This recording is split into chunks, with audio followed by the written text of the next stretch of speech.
verse 1 says, "My heart is confident in you, O God. No wonder I can sing your praises with all my heart." So ngayon po, samahan niyo po ako. Kakantahan natin ang Panginoon with all our hearts because in His presence, we want to be in His presence. So let's praise!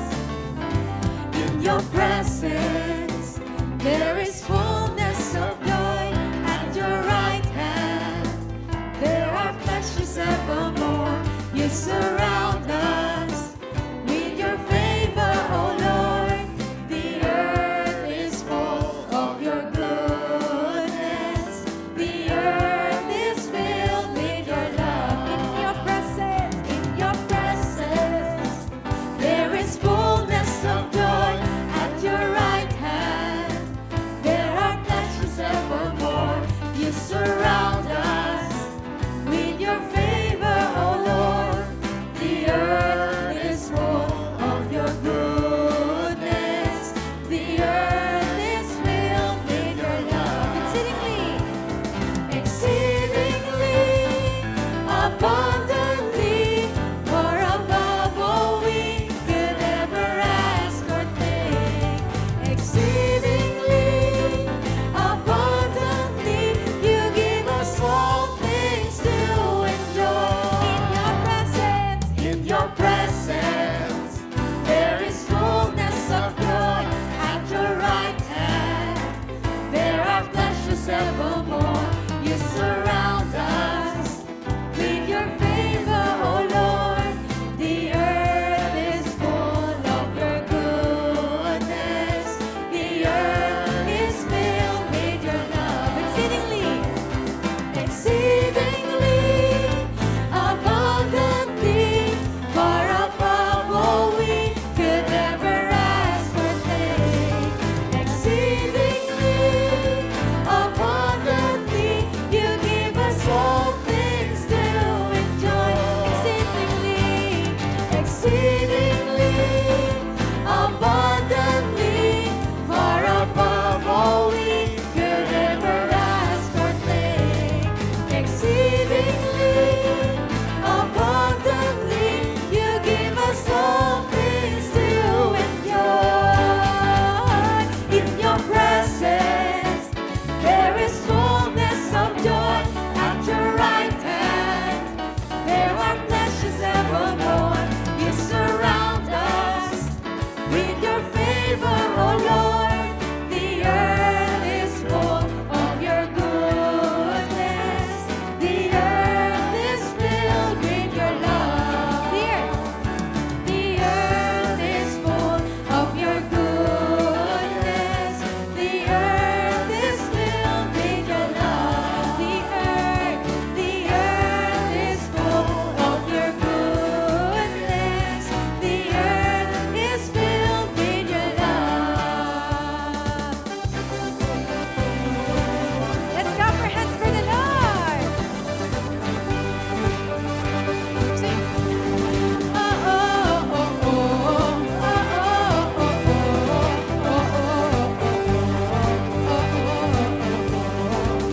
You make the darkness run and hide. You bring the broken back to life. Only you can. You set me free from every chain. You fill my heart with songs of praise. Only you can. Jesus, you're the only reason that I'm even breathing. I am wide awake. My heart beats only for your glory. My hands reach up for you to hold me. My soul sings, Father, you are holy. My feet dance to rhythm. Every beat is calling out your name. You left the glory of your throne to win this runaway back home. Only you can. You give me love, you give me life, you give me dancing through the night. Only you can. My heart beats only for your glory. My hands reach up for you to hold me. My soul sings,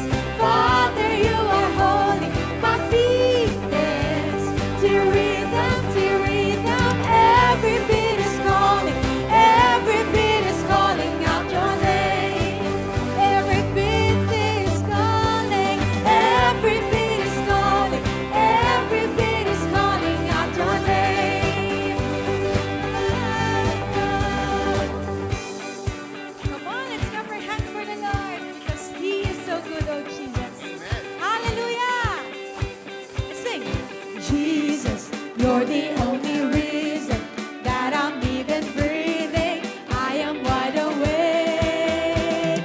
You move me, your freedom is consuming. I feel you rushing through me. I'll never be the same. My heart beats only for your glory. My hands reach up for you to hold me. My soul sings, Father, you are holy. My feet dance to rhythm, to rhythm. Every beat is calling, every beat is calling out your name. Every beat is calling, every beat is calling, every beat is calling out your name. Every beat is calling, every beat is calling out your name. Hallelujah, Jesus. Oh, we praise the Lord.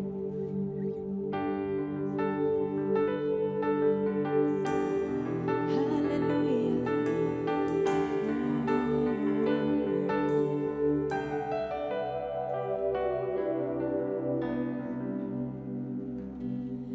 Jesus, you crossed from death to life. Your sacrifice atoned for all mankind. Jesus, you have overcome. You defeated death for everyone.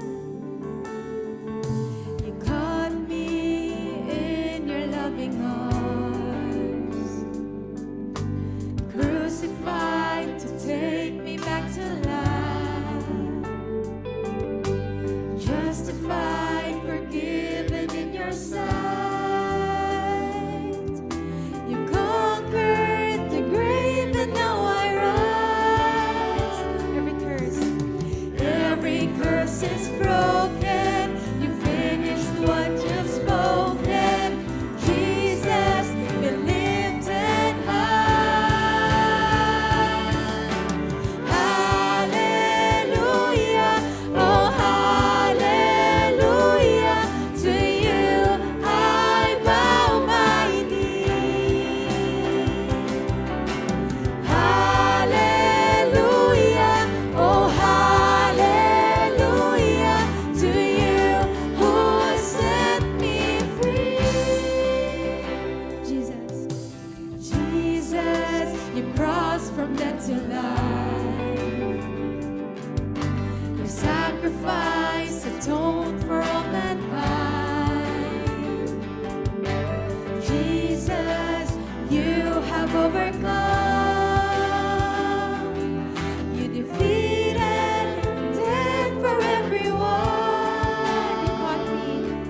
You caught me in your loving arms, crucified to take me back to life, justified, forgiven in your sight. You've conquered the grave and now I rise. Every curse is broken. You finished what you've spoken. Jesus,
presence, Jesus.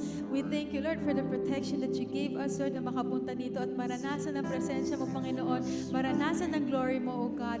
Lord, all the praises, all the worships, all the glory belongs to you alone. In Jesus' name, amen. Amen and amen. A mighty hands of praise for the Lord of Lords and King of Kings. Wow. It's a blessed Sunday morning po sa bawat isa, and to encourage us in our tithes and offerings, let us read from the book of Proverbs. Proverbs chapter 15 verse 27 and later Proverbs chapter 16 verse 8. Let's read yung 15 verse 27. Greed brings grief to the whole family, but those who hate bribes will live. And on Proverbs 16 verse 8 sabi, better to have little with godliness than to be rich and dishonest. So unang matututunan po natin dito when it comes to giving, ano daw po ang dinudulot ng kasakiman? Greed brings grief. So ang pagiging sakim ay nagdudulot ng kapighatian, ng kalungkutan at pagkadismaya.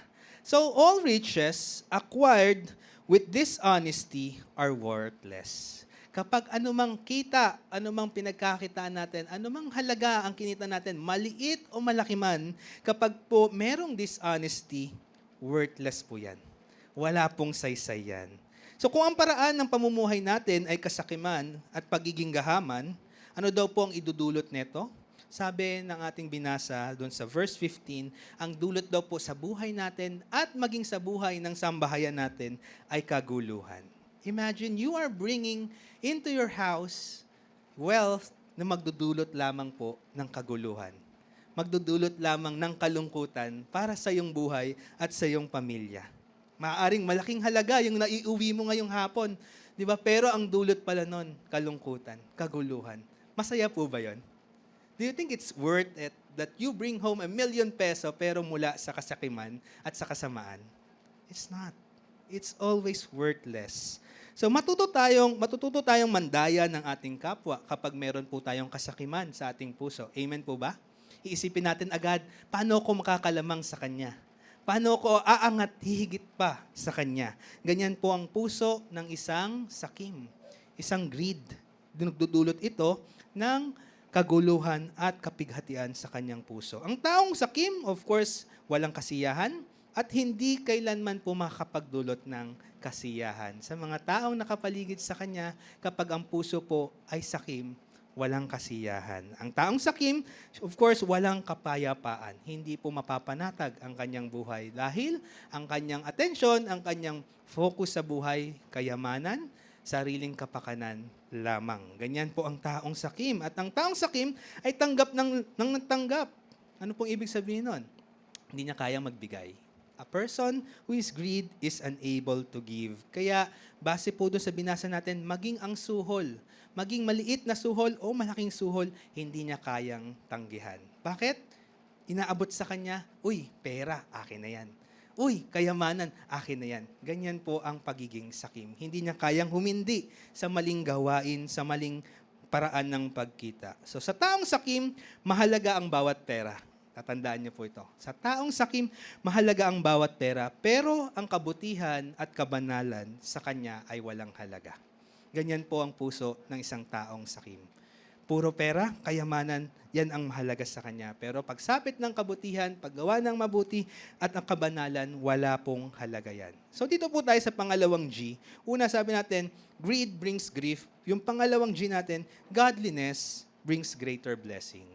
Doon po sa Proverbs chapter 16 verse 8, sabi, better to have little with godliness than to be rich and dishonest. So godliness brings greater blessing. Ang kaunting kita, ngunit mabuti, ay nagdudulot ng tunay na kasiyahan at kapayapaan. Amen? Ang kaunting kita, maaring lumago kung ito po ay nagmula sa mabuting kaparaanan. So maliit man, basta hindi galing sa masama, ay tiyak ang pagpapala. Mas masarap pong tumanggap ng ganong uri ng kita. Kahit na papiso-piso pa ang kinikita natin, di ba, sa pagtitinda ng fishball, di ba, pagtitinda ng isang maliit na bagay, tatandaan niyo po, yung maliit na kitang yan, tiyak naman po ang pagpapala dyan. So godliness in finances teaches us contentment. Di po ba? Paalala sa atin ni Pablo, godliness with contentment. So godliness in finances, it always teaches us to do good and to be a giver. And our reward for godliness, alam niyo po kung ano? Base po sa binasa natin, we will be rewarded with long life. So dito po sa ating giving, have you ever wondered, itong red envelope, bakit po kaya tayo inaatasan, pinapaalalahanan na let's bring our whole tithe to the Lord? Sa tingin po ninyo, bakit kaya? Is it to make the Lord happy? Di ba? We always encourage every week, bring your whole tithe to the Lord. Para lang po ba mapasaya ang Panginoon? You know what? Ito po yung natutunan ko. Godliness is proven whenever we bring our whole tithe. Napapatunayan po natin na may godliness, walang greed sa puso natin kapag bitbit po natin lagi ang whole tithe natin sa Panginoon. Sinasabi rin po natin na, Lord, ayokong mamutawi or ayokong mamuhay ng may greediness sa buhay ko, sa puso ko. Ano po bang gusto nating manaig, mag-rule sa buhay natin? The greed or the godliness? It's all always up to us. So whenever we bring our tithes, it is saying to God, Lord, ito yung kinita ko. This is what I've earned. Maliit, malaki, ito po yung kinita ko. My labor, my hard work, Lord, ito yon.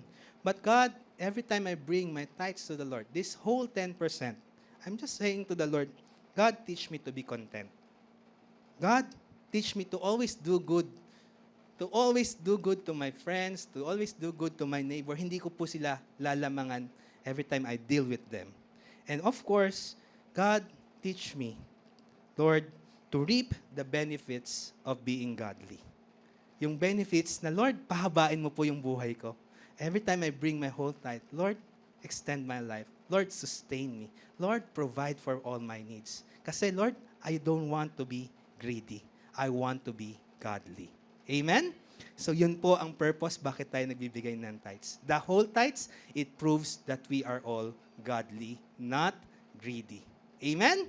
So again, sa ating pagbibigay, the red envelope, it is our tithes. The 10%, let's bring it back to the Lord our God. It is not ours. Sa ating offerings, we have 3 different colors. The blue, it is for our special project. The white one, it is for our missions and benevolence fund. Campus ministry, tuloy-tuloy pa rin po pagpapala tayo sa Nova Liches High School sa pagbibigay po natin sa white envelope. And last but not the least, the brown one, it is for our building project, soon to rise. Nakikita na po natin ang labor natin dito, ang bawat binibigay natin. Our faithfulness has fruit and the Lord has rewarded us sa pagbibigay po natin sa ating brown envelope. Right this moment, let's all stand up. Let's pray together. O Lord our God, salamat po Panginoon sa bawat pagpapala at kabutihan mo na naranasan namin all throughout the week. Truly, Father, you have blessed the works of our hands. Ano man pinagkakakitaan namin.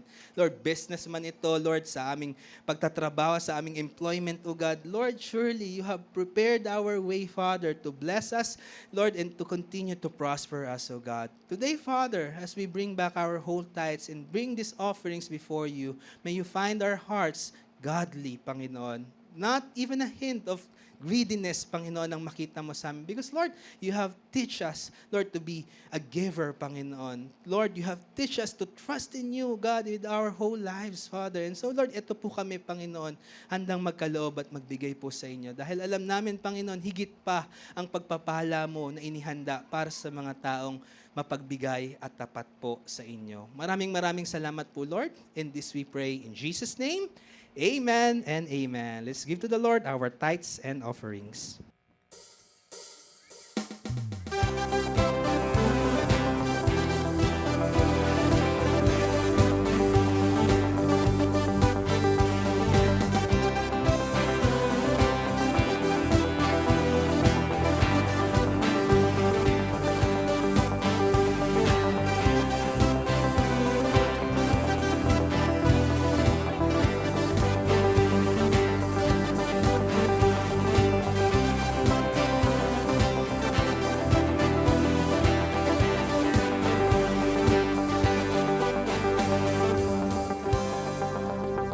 Praise God! Palapakan natin ang Panginoon. Sige po, the best clap offering for our Savior. It's the first Sunday, And the first day of the month, let us remember and celebrate Jesus Christ, our Savior. It's our Communion Sunday. The title of our sermon, Share the Road to Righteousness. If you are a driver, sino rito yung mga drivers? Pedestrian, ayan, mga tumatawid, naglalakad. If you are a driver, one of the best practices is to share the road. We don't own it. Hindi natin pag-aari ang kalsada, no? Driving is a privilege given to us. Hindi siya karapatan. Alam niyo po ba yun? Hindi natin siya karapatan. Pribilehyo lamang siya na binigay sa atin na pwede itong bawiin. Buhay ang nakataya kapag nasa kalsada na tayo. Bawat biker, driver, pedestrian, pamilya na naglalakad, ang bawat isa dyan ay meron pong patutunguhan, merong plano, merong pangarap, merong pamilya, may trabaho, may kaibigan na mga pinapahalagahan. Kaya kapag nasa kalsada na tayo, ingatan natin ang bawat isa. One time may nakasakay po sa backseat namin at nagtanong, Pastor, bakit pinagbibigyan nyo lagi ang mga nakamotor? Sabi ko, nasa mas mabuting kalagayan tayo. Sila pwedeng mainitan, maarawan. So maganda na pagbigyan na natin sila. Yan. At kung ikaw naman ay nakamotor at nakabike, mahalaga pa rin po na sumunod tayo sa ating traffic rules. Hindi dahil nakabike tayo, ay, napagbibigyan naman ako. Sige lang, kahit mag-counterflow ako. Kailangan ingatan pa rin natin ang bawat isa. So yun po ang mga best practices kapag nasa kalsada tayo. Kapag may naliligaw, tulungan natin. Share directions. Pag may nagtatanong, di ba? Kahit ngayon po, malayo ka sa kapatid mo, kaibigan mo, pag nagtanong siya, saan ang papuntang Old Town? Saan yung map, di ba? Paano pumunta sa badminton court? Yan tayo, okay? So you can send a map. Google Map, Waze. Ang dali po magpadala ngayon kahit online. Nung nakaraan, sabi ko kay Kuya Ras, can you send me a map ng bilihan ng mga electrical wires? So sinendan niya ako papuntang Soler. Nung una sabi ko, Soler? Parang hotel lang alam kong Soler. Yun. So iba pala yun. Okay, yung pagkakarinig ko. Okay? We are travelers, sojourners on earth. Ibig sabihin, temporary resident din po tayo. At pagdating sa ating kaligtasan, merong road to righteousness. Temporary residents tayo sa mundong ito. We are strangers. We are guests. Visitors lamang tayo sa mundong ito. Mga manlalakbay tayo. Napakahalaga ng map. At ang map na isa sa napakahalaga, ito yung road or map to righteousness. It is our greatest need because we are lost, we are broken without Jesus. Kaya ngayong araw na to, pag-aralan natin how to share the road to righteousness. Let us read our scripture, Romans chapter 10, verses 14 to 17. How then will they call on him in whom they have not believed? And how are they to believe in him of whom they have never heard? And how are they to hear without someone preaching? And how are they to preach unless they are sent? As it is written, how beautiful are the feet of those who preach the good news. But they have not all obeyed the gospel. For Isaiah says, Lord, who has believed what he has heard from us? So faith comes from hearing, and hearing through the word of Christ. Let's bow our heads and let's pray. Father, we thank you for your word. Give us understanding, compassion, and love like yours to the people around us, especially to the lost. Lord, thank you for saving us. Thank you for your grace. Today, take us deeper sa aming pananampalataya at pag-ibig sa inyo. Maunawaan namin ito ng lubusan at makibahagi kami, Panginoon, sa utos po ninyo. Help us, hindi lang kami maging listeners, but doers kami ng iyong salita. In Jesus' name we pray. Everyone say, Amen. Another clap offering for the Lord. Sige po. Share the road to righteousness. I'm sure nung nakaraang communion po natin, natutunan natin what is the gospel. Okay? At mas lumalim yung pagkaunawa natin sa ating kaligtasan na susuportahan pa ito ng ating mga pagbabasa ng salita ng Panginoon sa ating devotion. Now, dito sa ating binasa sa Romans chapter 10 verses 14 to 17, ano yung mga tinanong dito ni Paul? There are four questions ni Paul dito. Number 1, how then will they call on him in whom they have not believed? Yan yung unang tanong niya. Papaano sasampalataya? Or papaano tatawag ang mga tao kung hindi naman sila sumasampalataya? Tandaan po natin, kapag tumawag na ang isang tao sa Panginoon, meron siyang pagpapasakop, pananampalataya, at pagpapakumbaba. Remember, doon sa dalawang kriminal na kasama ni Jesus nung ipinako siya, anong sabi ng isa? Alalahanin mo ako. Tumawag siya sa Panginoon, di ba? Yung isang kriminal, minak niya si Jesus. Pero ang sabi niya, tayo, mga kriminal tayo, karapat-dapat tayong mapako sa krus. Pero siya, he is a righteous person. Kaya sabi niya, Lord, alalahanin mo ako kapag naghahari ka na. Big sabihin, sumampalataya siya. May narinig siya. Balitang-balita noon ang patungkol sa Panginoong Jesus. So how then will they call on Him in whom they have not believed? Yun yung first question. Pangalawa, how are they to believe in Him of whom they have never heard? Paano sasampalataya ang mga tao kung hindi nila narinig? And the third question, how are they to hear without someone preaching? Paano naman makakarinig kung walang magpipreach?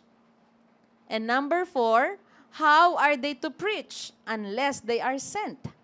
Paano naman sila magpipreach kung hindi natin sila ipadala? Okay, isend. Nakuha po natin, yun yung 4 na questions ni Paul dito. Now, how to share the road to righteousness? According to Romans 9, mamaya babalik-balikan natin yung Romans 9, chapter 9, and Romans chapter 10. So number 1, be sorrowful for the unbelief of others. Bakit itong mga tanong ni Paul ay talagang mapapaisip ka, oo nga no, paano nga naman sila tatawag sa Panginoon kung hindi sila sasampalataya? Paano sila sasampalataya kung hindi sila nakapakinig?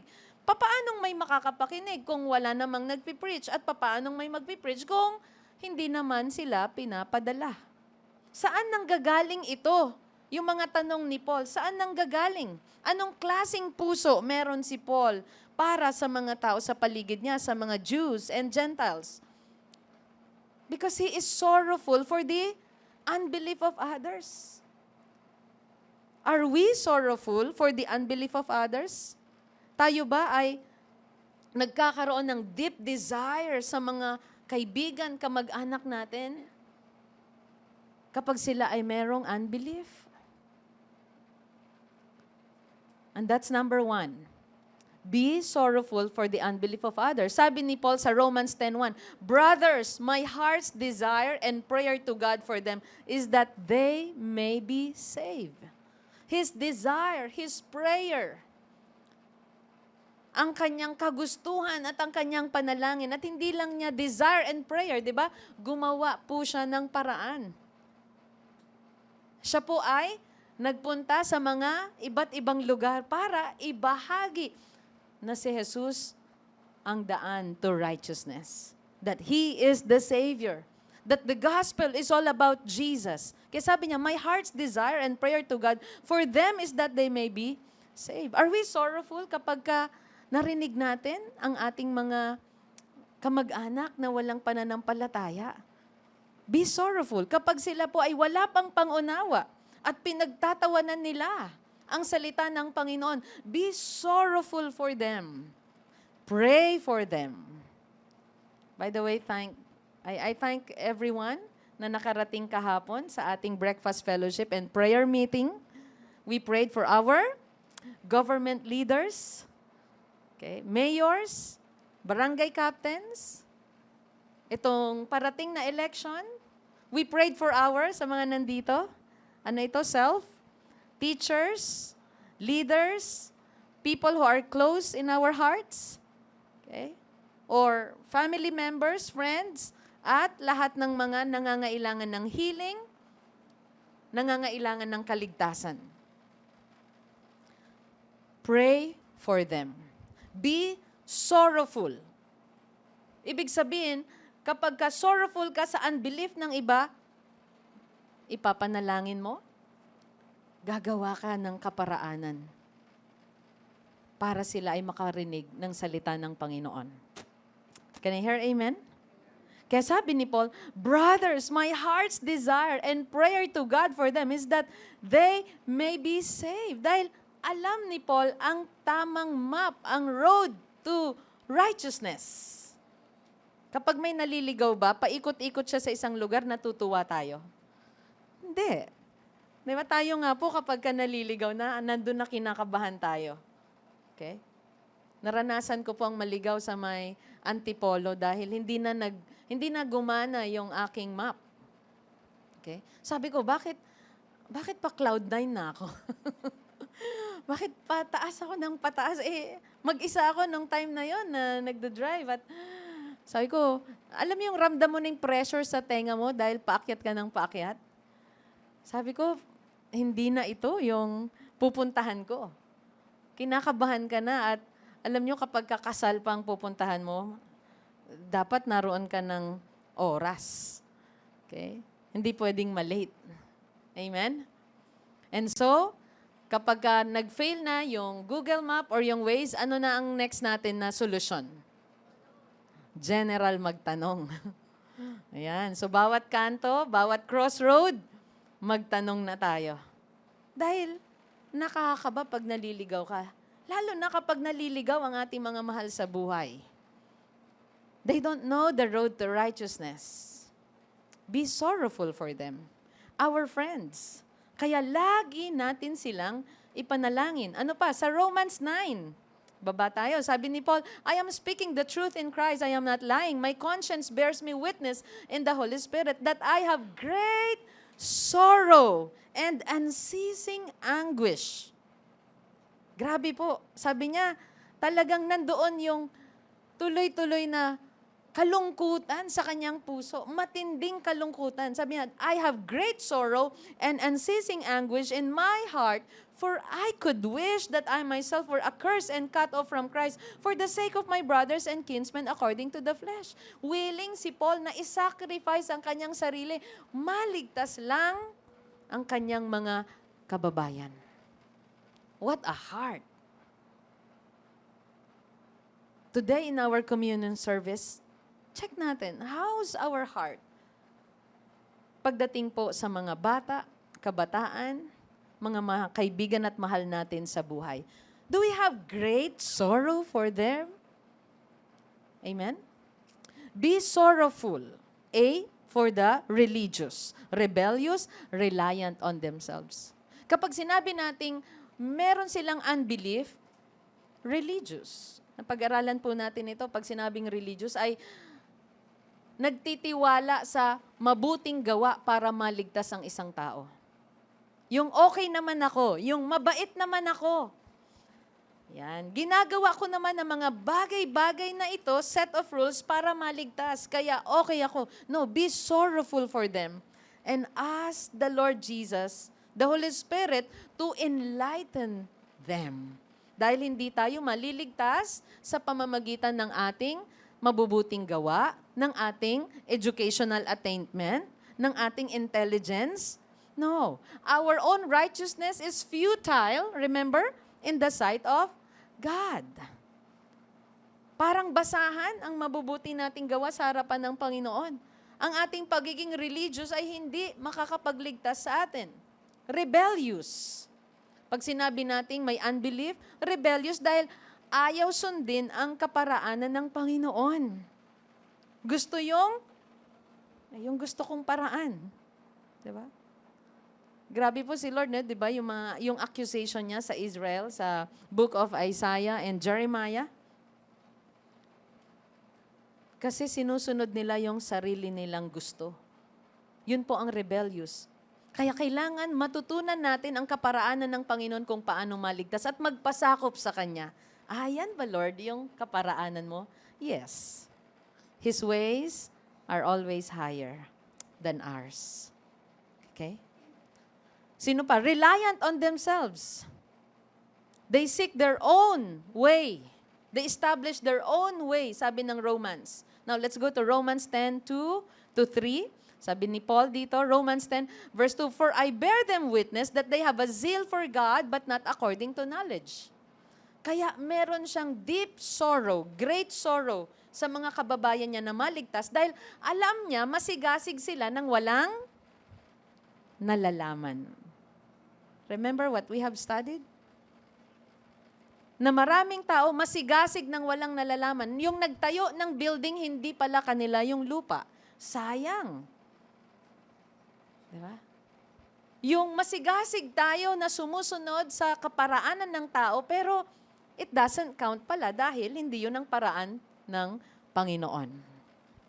Are we getting the point? Amen? Are we learning? Kasi alam niya, they are religious, pero walang nalalaman. Yung gawa tayo ng gawa, pero mali pala. Hindi natin nasusunod pala yung tamang instruction. Sa mga estudyante, di ba? Gawa ka ng gawa, naka 10,000 words ka na, 100 words lang pala ang required. Sipag, na? Masigasig ng walang nalalaman. Yung gawa tayo ng gawa araw-araw, hindi pala natin inalam yung instruction sa atin. Sayang. Parang ganun, drive ka ng drive, travel ka ng travel, mali pala yung patutunguhan. Yung dulo pala nun ay bangin. Hindi pala kaligtasan. Not according to knowledge. Ano pa? For being ignorant of the righteousness of God and seeking to establish their own, they did not submit to God's righteousness. Rebellious and reliant on themselves. Nagtitiwala sa sariling kaparaanan para maligtas. So be sorrowful for them. Be sorrowful for our loved ones who are lost. Can I hear amen? If you are sorrowful, you will pray for them and you will take every opportunity na makasama sila, na matulungan natin sila magkaroon ng kaliwanagan. Pray for them, care for them, and share the road to righteousness. Number 2, understand the gospel. I'd like to help you today to understand the gospel and summarize the gospel in few minutes. Na kahit saan tayo pumunta, ay handa tayo na ituro itong tinatawag nating mabuting balita. Ano ba itong mabuting balita? Magkaroon tayo ng understanding. Romans 10:3-4. For being ignorant of the righteousness of God and seeking to establish their own, they did not submit to God's righteousness. Ano yung righteousness dyan? Righteousness of God and man's righteousness. God is righteous. Pero ang tao, seeking his own righteousness sa pamamagitan ng mabuting gawa, gusto niyang maligtas. So tandaan natin, ano po yung gospel? Gospel, letter A, God is perfectly righteous.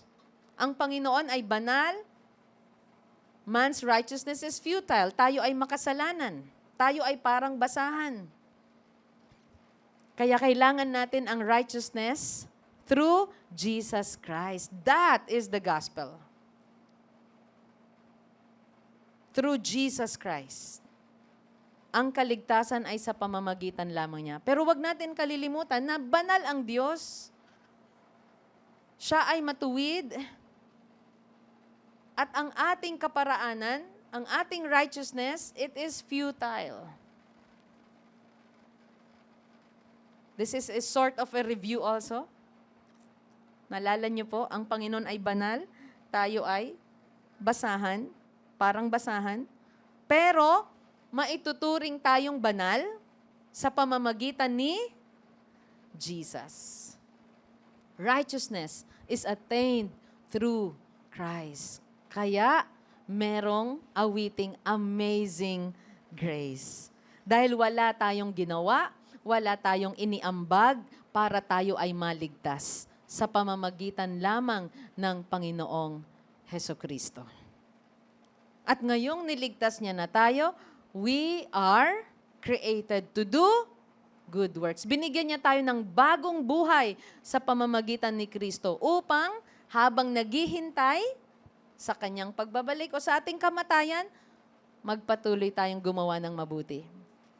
Remember yung Philippians chapter 1, nakakawala ng takot. Chapter 2, namamatay. Sabi ni Paul, kung ako'y mabubuhay, marami pa akong mabubuting gawin. Matutulungan ng mga mananampalataya. Pero kung ako'y kukunin na niya, then makikita ko na at makakapiling na ang ating Panginoong Jesus. Di ba? Kaya sabi ko, yan yung book na nakakawala ng takot na mamatay. Dahil meron tayong katuwiran sa pamamagitan ng Panginoong Jesus. Can I hear amen? Are we learning? That's the gospel. God is perfectly righteous. Man's righteousness is futile. Righteousness is attained through Jesus Christ. Romans 10:4. For Christ is the end of the law for righteousness to everyone who believes. Lahat po ng sumasampalataya kay Jesus ay itinuturing ng Diyos na matuwid. Kaya ang road to righteousness is Jesus Christ alone. Palapakan natin ng Lord. Share the road to righteousness, to holiness, to salvation, to freedom, to heaven. Jesus Christ alone. Number 3, send and be sent. Be sorrowful for the unbelief of others. And that's why build relationship, friendship, reach out to them, pray for them. Huwag po natin kalimutan, ipanalangin ang lahat ng tao. Lahat ng mananampalataya, lahat ng lingkod ng Diyos. Kaya po, ito palang na task na ito, yung pananalangin. Hindi uso sa Kristiyano ang tamad. Maging panalanginin tayo. If you are sorrowful, mayroon kang love, may compassion ka, nananalangin ka. Kaya, pakiusap, walang Kristiyanong tamad. Sa panalangin, sa pag-aaral ng salita ng Panginoon, laziness is a sin. Okay? Manalangin. At, ito po, send and be sent. Magpadala tayo, at kung tayo ang ipapadala, pumunta tayo. Let's go. Amen?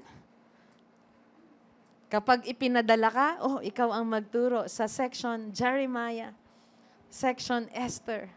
Ikaw ang magturo sa Deparo, sa T.S. Cruz.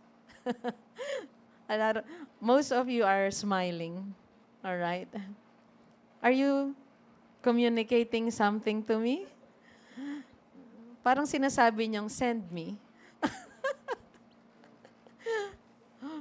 Sige. Usap tayo mamaya. Send and be sent. Romans 10 verse 14. How then will they call? Obserbahan po natin yung mga salitang naka-highlight dyan. Sabi niya, how then will they call on Him in whom they have not believed? And how are they to believe in Him of whom they have never heard? And how are they to hear without someone preaching? And how are they to preach unless they are sent? As it is written, how beautiful are the feet of those who preach the good news. Ulitin ko, bakit natanong ni Paul itong mga questions na ito? Because he is sorrowful for the unbelief of the people. Okay. Nabasa natin sa chapter 10, sa chapter 9, his desire and prayer for Israel is salvation. He is willing to give up even his own salvation for the sake of his people. Dahil alam niya, meron sila'y masigasig ng walang nalalaman. Ibig sabihin, ligaw talaga. At dito, sabi niya, how then will they call? Paano sila tatawag? Kasi kapag ang isang tumatawag na sa Panginoon, meron na siyang pananampalataya. Kaya alam niyo, ang salvation, it comes to a person. Pag sinabi na niyang, Lord, save me. Lord, I call upon your name. Ikaw lang ang aking tagapagligtas. Kapag sila po ay may pananampalataya. Magkakaroon daw sila ng pananampalataya.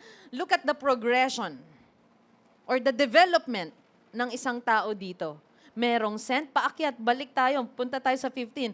May sent, yung sent magpipreach. Pag nagpreach siya, merong maririnig here. And then kapag nakarinig sila, they will, anong paakyat? Anong next word? Can you see? Believe. Ulitin natin. Look, kapag ka may pinadala, sent, may magpipreach. Kapag may nagpreach, merong maririnig here. And then, kapag narinig nila, they will believe.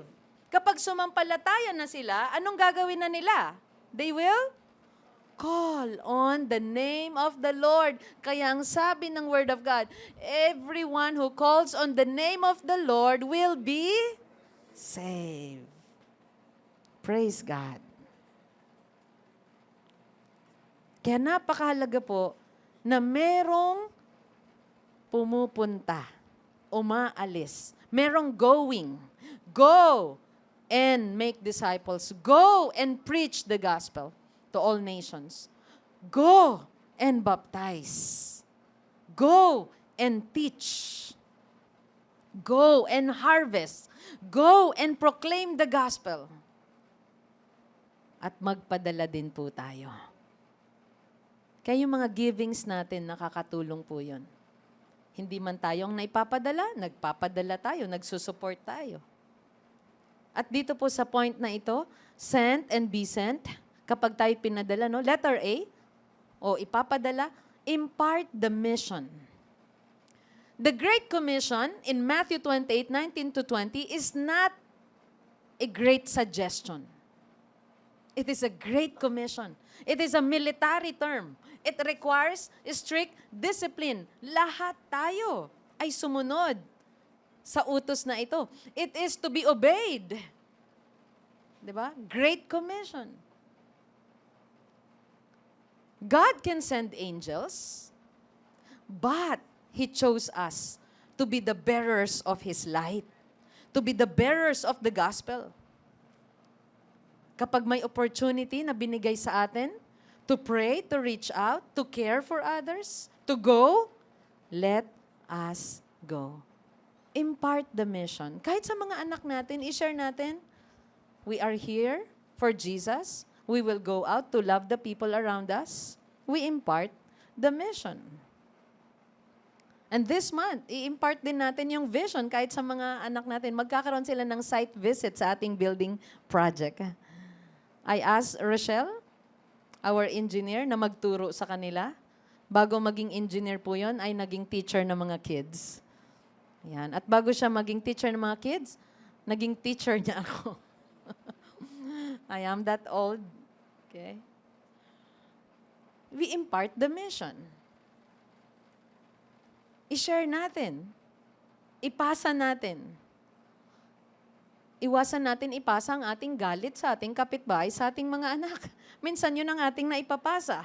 Ang ating mga sama ng loob na noon-noon pa, kaya pati anak natin, sama ng loob minsan ang nadadala. Ipasa natin ang liwanag, ang pag-ibig ni Kristo, at yun din ang dadalhin nila kahit saan sila magpunta. Amen. Our mission is to help people believe. Our mission is for them to be saved. Make them followers of Jesus. Our mission is salvation through the message of the cross. Impart the mission. And next is clearly preach the gospel or the message. Kaya kailangan alam natin, i-summarize ito. Ready tayo in season and out of season.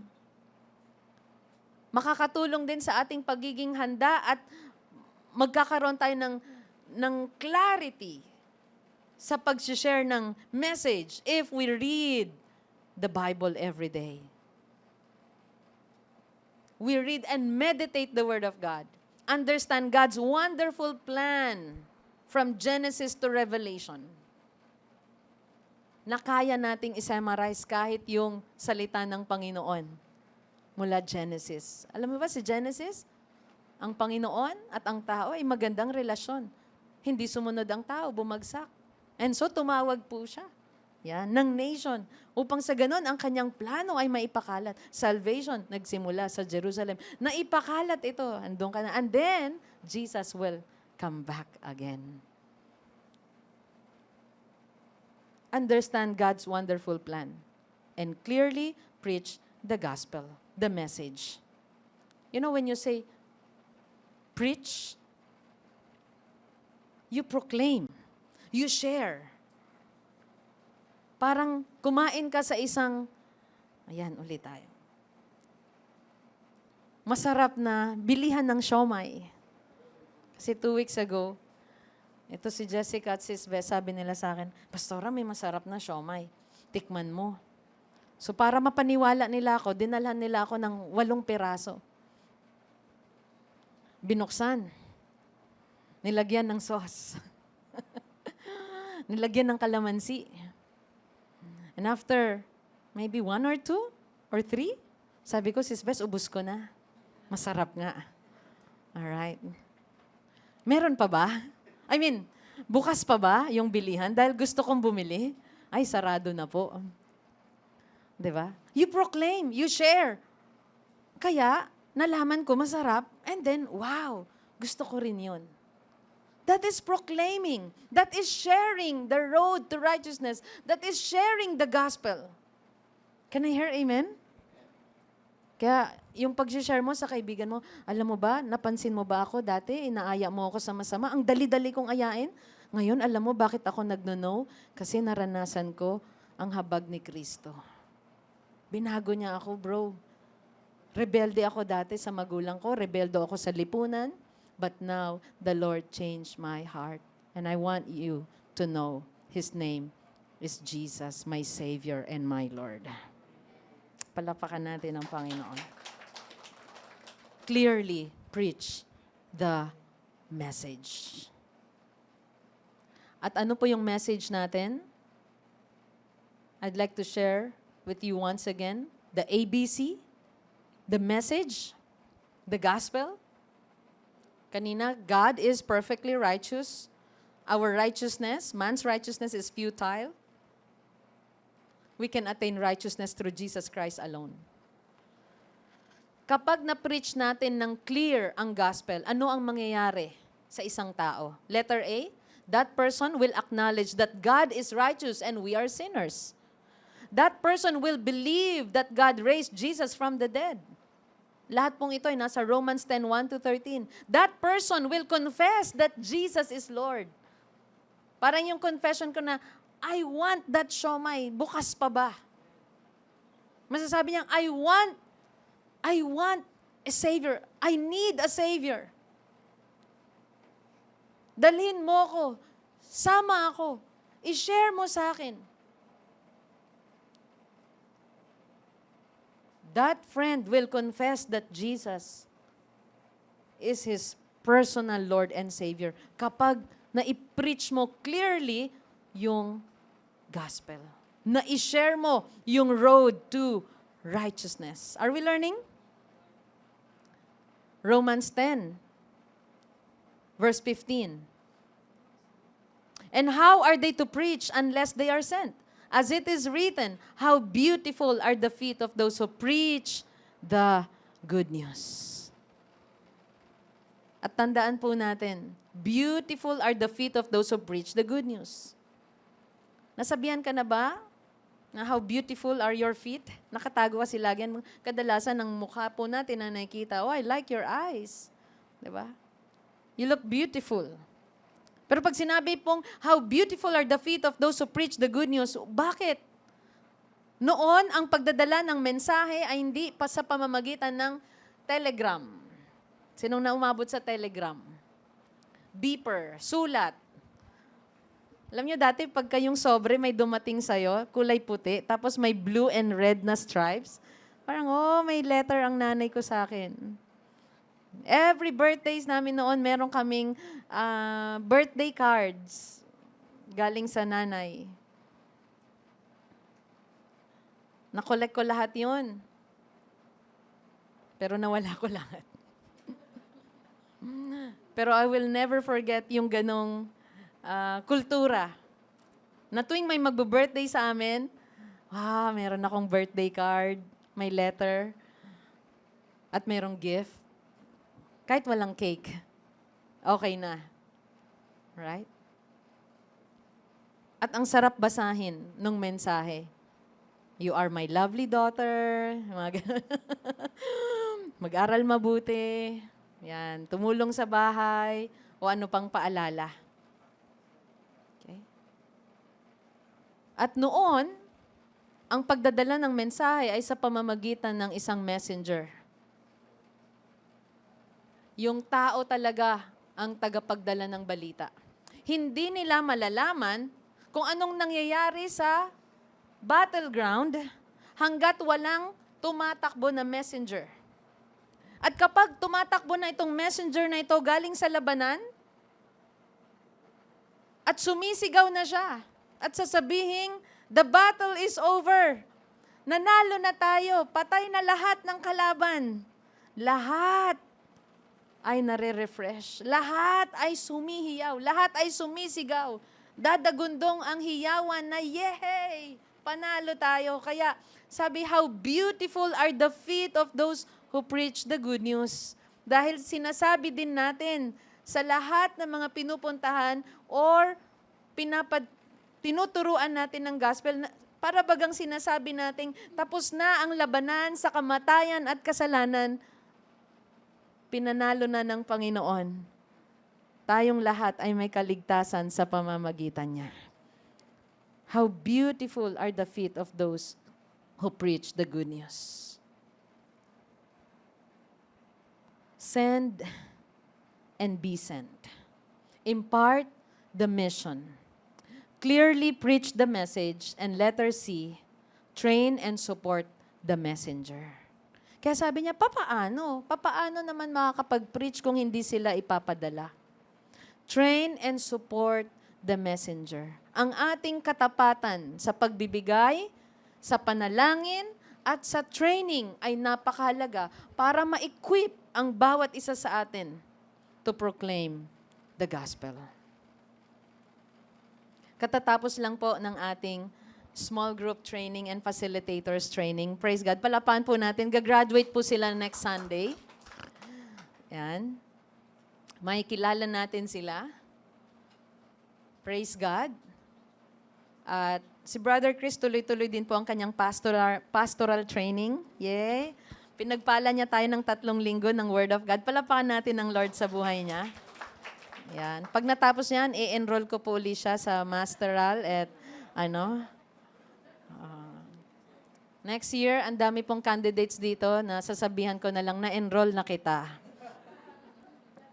Mga 8 po sila. Right? Train and support the messenger. Amen? Okay.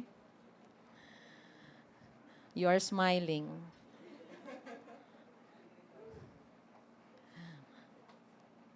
Kayo naman ang magsusulit kay Lord pag umayaw kayo.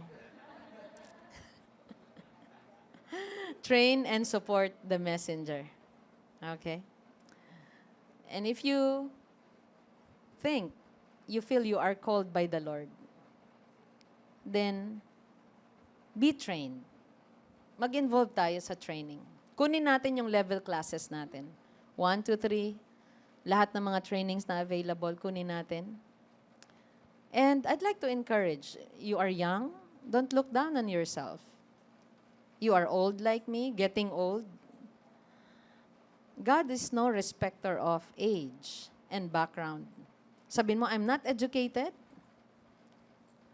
God is able to empower us. Be trained. Can I hear amen? 2 Timothy chapter 2 verse 2, sabi ni Paul kay Timothy, and the things you have heard me say in the presence of many witnesses, entrust to reliable people who will also be qualified to teach others. Tignan natin yung mga qualified. Pagdating po sa mas mabibigat na mga responsibilities.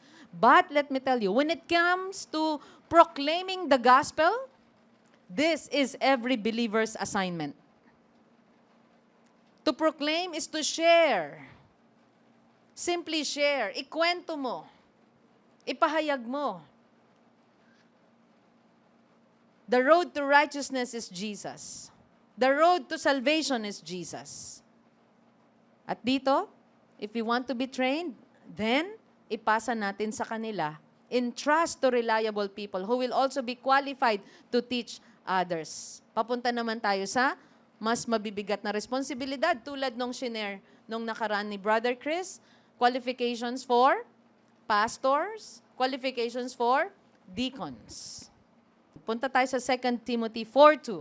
Preach the word, be ready in season and out of season, reprove, rebuke, and exhort with complete patience and teaching. Be sent. Or send and be sent. Maging handa po tayo sa lahat ng panahon. Do you have a notebook and a pen? Nandoon ang salita ng Panginoon? You have your Bible with you? Kapag umalis tayo ng tahanan, dalhin po natin. Mga notes natin, kahit yung mga natutunan natin sa devotions, sa lahat ng gatherings natin, napakahalaga po ng tool na iyan. Dalhin natin upang lagi tayong handa. Can I hear amen? Magpalalim tayo sa salita ng Panginoon para ready tayo in season and out of season. Sa mga merong assignment to reprove, rebuke, and exhort, gawin natin lagi yan. Kahapon sa mga visitations na pinuntahan namin, sa 79 birthday, 78th birthday, wow. Alam nyo, ang sarap at ang saya na dumalo sa mga birthdays ng ating mga senior citizens. Wow. Nandun ang kanilang ligaya, andun ang kanilang excitement. Sabi ko parang mas kabataan pa sila sa amin kapag sila'y nagsaya. Kasi sobrang appreciate nila ang bawat taon na naidadagdag sa kanila. Kaya kahit sa mga kabataan, celebrate ang bawat taon at gamitin natin yon para sa Lord. At yung aming pagtitipon kahapon, nag-aral kami ng salita ng Panginoon. Nagpaalala na si Lord ang tagapagligtas and how to age gracefully. Yan. We age, but we must age gracefully. Yan. Hindi, ang nung sabi ng mga lolo't lola natin, huwag tayong tumanda na paurong. Let us age gracefully. Move forward. Yan. Romans 10:16, balikan po natin yung ating passage. But they have not all obeyed the gospel, for Isaiah says, Lord, who has believed what he has heard from us? So faith comes from hearing, and hearing through the word of Christ. Now, I'd like to encourage you also, hindi lahat ng pupuntahan natin ay magkakaroon ng pananampalataya or sasampalataya. Kasi sabi niya, but they have not all obeyed the gospel. And don't be afraid of rejection. And do not abandon the mission kapag may rejection. Do not be discouraged. Do not stop. Continue. Keep proclaiming. Keep preaching. Keep teaching. Hanggat hindi sumasampalataya ang isang tao. I'd like to share with you, David Livingstone. Pumunta siya sa Africa. Sa tagal na niya doon. He's a doctor. Years siyang nagstay doon. Pero ilan ang naligtas? Isa. Pero ang bawat isang naliligtas sa Panginoon ay mahalaga. At yung isa na yon, sumablay-sablay pa ang buhay daw niya. Pero pagkatapos niyang maligtas, yung isa na reach out ni David Livingstone in Africa, ang siyang naka-reach out ng isang buong community. So do not give up. Accept, let's go down, accept rejection gracefully. Rejection is not an excuse to abandon the mission. May nag-say no sa'yo? Okay na ako dito muna. Merong hindi nakinig? Do not be discouraged. In the past, meron akong na-reach out. Pag pumupunta nga po ako sa kanila, ayaw niya akong makita. Umaalis, tumatalikod, nagtatago, hindi nagpapakita. And then after few weeks or months, sa aking pagpunta roon, abay, humarap siya. Sabi ko, yes! What a development. Thank God. Yung humarap lang po siya para sa akin, yun po ay napakalaking blessing na. And then after few months again, alam niyo pong nangyari? Nag-join siya sa prayer. After few months, siya na po ang nag-i-invite sa akin na dalawin siya. Yes. So do not be discouraged kapag may rejection. Can I hear amen? Do not be discouraged. Kahit ikaw ay pinipersecute, continue the mission. Because Romans 10 verse 17, so faith comes from hearing and hearing through the word of Christ. Maaring madagdagan ang kanyang pagkaunawa kapag nakapanood siya, nakapakinig siya, may na-encounter siya ulit. Faith comes from hearing and hearing through the word of Christ. Nag-send ka ng link, nag-send ka ng verse, nag-send ka ng prayer. Faith comes from hearing and hearing through the word of Christ. Ganon din po tayo. I pray, lumalim tayo ng lumalim ang ating mga anak sa pagkaalam sa kanilang kaligtasan at pag-ibig ni Kristo. At yun lagi ang prayer din ni Paul sa mga believers, that your love will grow deeper, your understanding about Christ will grow deep. Maunawaan mo how deep, how wide ang pag-ibig ni Jesus. At kapag unawa natin ang pag-ibig ni Kristo sa sangkatawan, sa bawat isa sa atin, my,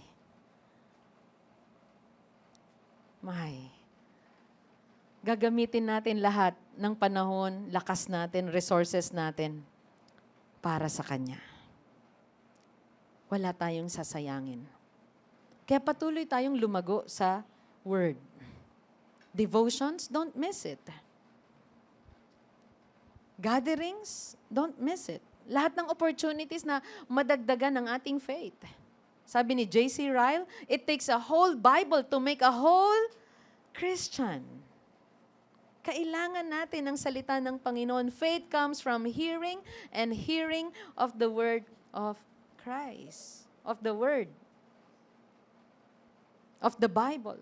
It takes the whole Bible to make a whole Christian. Hindi po pwedeng isa lang ang ating kinakain. The whole Bible. And let me challenge everyone this morning. If you love the Lord, you are never be ashamed to live for Him. If you love the Lord, never be ashamed to live for Him. Never be ashamed to share the road to righteousness. At gusto ko pong dagdagan, bigyan kayo ng practical tips on how to share the road to righteousness. Practical tips. Be missional. Minsan naisip natin, I don't have time. I'm so busy to share the road to righteousness, to share the gospel. Alam niyo po ba, you don't need. If it is our lifestyle to love the Lord and share the road to righteousness, you don't need an extra schedule to do the Great Commission. Di ba yung pag-share natin ng masarap na pagkain, magandang puntahan, hindi naman tayo nagpatawag ng napaka-special pa. May mga times, may mga ganun, special gatherings. Those are good plans. Continue po natin, birthdays, anniversaries, di ba? Inaalaw natin na magamit yon para makakilala ang ating mga mahal sa buhay sa Panginoon. Pero may mga schedules po tayo, daily routines po tayo. We can do the Great Commission. Saan? Sa school. Bago kayo maggawa ng project, you pray and exhort. Pagiging suki sa tindahan, alam niyo po ba, ay makakatulong yon. We build good relationships. Mabuti kang supplier, mabuti kang suki sa tindahan. Kilala ka niya na tuwing umaga, bumibili ng pandesal. Minsan mo dinadala yan. Sa church, mga kasamahan ko. Tagsa-10 kasi minsan ang kinakain ng bawat isa doon kaya ang dami kong binibili. Sorry, minsan nauubusan yung iba. Diba? You are building relationship. Gusto mo ba silang makilala? Be missional. Ano pa? Hobby with your friends. You play basketball, badminton with them. Invite them. The world, they are looking for true friends. Be a good friend. The world, they are looking for good neighbors. Mabubuting kapitbahay. Okay? Matutuwa ako sa bago naming kapitbahay at sabi niya, pag wala kami, pakitignan-tignan ng bahay namin. Sabi ko, sure. Wala pong anuman. May iniwan po ba kayong pagkain? Hindi, joke lang. Di ba? We build relationships, friendship. Sa hair salon na pinupuntahan mo lagi, maging mabuti kang kaibigan sa kanila. Sa iyong doctor, sa iyong dentist, supplier ng mga pagkain ninyo, okay? Ng eggs, ng anuman, build a good relationship. Are we learning? Amen. And be missional. And reach out to them. And share the road to righteousness to them. Amen. And the road to righteousness, to holiness, to heaven, the only road to righteousness is Jesus Christ. Amen. Palapakan na natin ang Panginoon. Let's stand and worship Him. Hallelujah, oh hallelujah, to you I bow my knee. Hallelujah, oh hallelujah, to you who set me free. Hallelujah, oh hallelujah, to you I bow my knee. Hallelujah, oh hallelujah, to you who set me free. Receive the communion elements. Thank you, ushers and marshals. Jesus, cross from death to life. The sacrifice atoned for all mankind. Jesus, you have overcome. You defeated death for everyone. You caught me in your loving arms.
Lord, this bread Lord, this bread represents your body represents your that was body broken for me. that was broken You for offered me. your body to God You offered your to body save God me to save from me all unrighteousness, to heal me from all my diseases. all my diseases. Because of what you have done, Because of what I you am have saved. I I am am healed. I am You are healed. my Savior, my God and my my King. God and my Amen. King. Amen.